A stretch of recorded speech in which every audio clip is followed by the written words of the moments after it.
Hello வணக்கம் நேயர்களே. நாம் இந்த அழகு அழகு சீரியலில் இனி என்ன நடக்க போகுதுங்கிறத பார்க்கலாம். வாங்க வீடியோவுக்குள்ளே போகலாம்.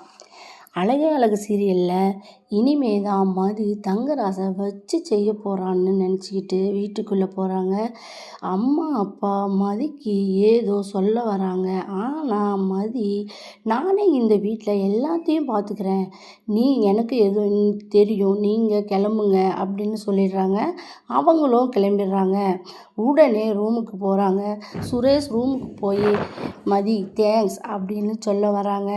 ஆனால் மதி அதுக்கு, நீங்களே யாருங்க, என் வாழ்க்கையில் விளையாடுறீங்க, அதுவும் நான் பொய் கம்ப்ளைண்ட் கொடுத்தேனா? சுரேஷ் உடனே கோபம் ஆகிட்டு, என்ன அழகுமதி, இந்த போலீஸ்கிட்டேயே உன்னோட வேலையை காட்டுறியா?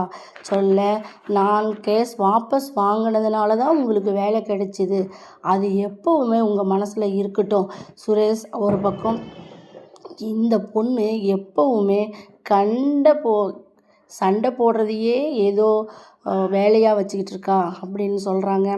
தேங்க்ஸ் சொல்லாமனு வந்தால் இப்படி பண்ணுறாள்னு நினச்சிக்கிட்டு வெளியே போக, ஹலோ ஒரு நிமிஷம் நில்லுங்க, உங்கள் வீட்டில் என்ன பண்ணிட்டீங்கன்னு எல்லாரும் ஸ்வீட் வாங்கி கொண்டாடுறாங்க, அப்பா அம்மாவை வர வச்சிங்க, என்னை பற்றி கம்ப்ளைண்ட் பண்ணீங்க, என்ன பண்ணிட்டேன்னு ஓவராக பண்ணிகிட்டு இருக்கிறீங்க.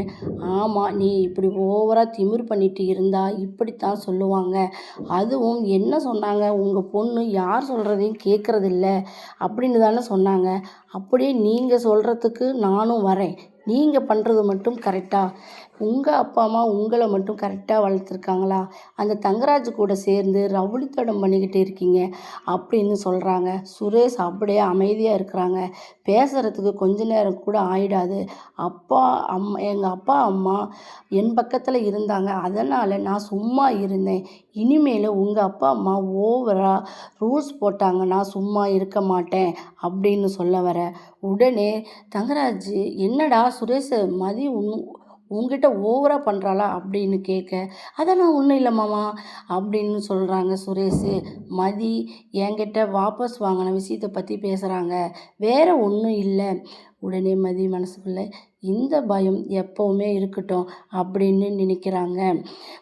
மலரும் ரேவதியும் கிச்சனில் மதி எல்லாத்துக்கிட்டேயும் நம்மக்கிட்ட தான் இப்படி பேசுகிறான்னு பார்த்தா எல்லாத்துக்கிட்டேயும் டான்னு வச்சு வாங்குறா. இவளை இப்படி இருந்தால் தான் பயம் இல்லாத பொண்ணாக இருக்க முடியும் அப்படின்னு பேசுகிறாங்க. உடனே ராஜலட்சுமியும், வாங்க மாப்பிள்ளை எல்லோரும் சாப்பிட போகலாம் அப்படின்னு கூப்பிட்றாங்க. நீங்கள் வந்ததுனால தான் நான்வெஜ்ஜெல்லாம் எடுத்து வச்சுருக்கு, மலர் சமைச்சிட்டா போல இருக்குது அப்படின்னு சொல்லிட்டு எல்லாரும் சாப்பிட போகிறாங்க.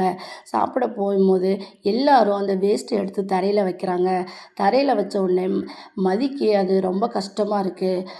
எல்லாத்துக்கும் கொண்டு வந்து பக்கத்தில் தட்டு வைக்கிறாங்க. இந்த வேஸ்ட்டெல்லாம் எடுத்து இதில் போடுங்க அப்படின்னு சொல்கிறாங்க.